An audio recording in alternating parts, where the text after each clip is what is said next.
Hi, I'm Brady Self. I'm with the Mississippi State University Extension Service, and I am here to talk with you about a species of oak that we have in Mississippi, known as Nuttall oak, or sometimes you'll hear it referred to as Texas red oak.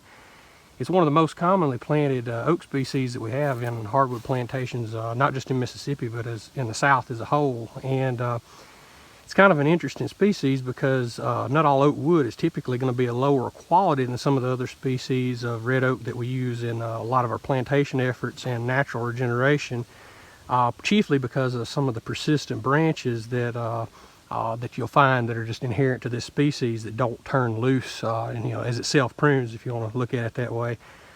Typically that branch angle is going to be steep, and it's going to be relatively slow in self-pruning, which is going to give you those larger, more prevalent knots that this particular species is known for.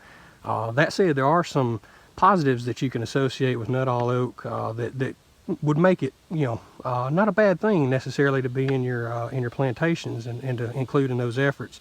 It's an excellent mass producer. It produces acorns pretty early, sometimes as young as 10 years of age, and it's also one of our very fastest growers in southern hardwoods, especially on the red oak side. Makes it a lot easier to establish in areas where you have a fair amount of vegetative competition early on, both from an ease standpoint, efficiency standpoint, as well as it's just cheaper. Those two factors side by side make it a pretty good choice in cases where you're trying to plant oaks for wildlife efforts.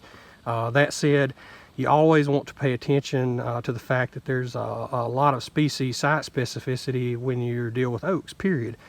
Because of that, a lot of our oaks have really narrow bands that are suitable from a site suitability standpoint for where it's appropriate to plant them.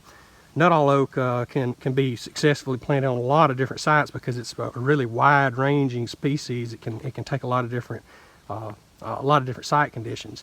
Because of that, it's one of the chief reasons that you see it planted in lots and lots of the cost share programs that have been in the Delta region, especially for the past couple of decades. As I said, it can be successfully planted on a variety of sites, but it does grow best on heavy, poorly drained alluvial clay type soils in the Delta portion of Mississippi. If you get into situations where you have pH levels of less than 4 or greater than 7.5, you have water table depths that are less than a foot or greater than 10 foot in depth, continuous flood and waterlogged conditions, things like that, it's not necessarily a good thing for you when you're planting Nuttall oak. Those are things that you probably want to shy away from. In addition, establishment on compacted soils and those with pans aren't really necessarily the area where you want to plant these either, without some type of mechanical site prep. Despite all of that and those lower wood quality issues that are associated with Nuttall oak, it may be something that's appropriate for you to plant in your planting efforts. Like I said before, with any type of hardwood, make sure that you pay attention to species site analyses in your planting areas before you actually put anything in the ground.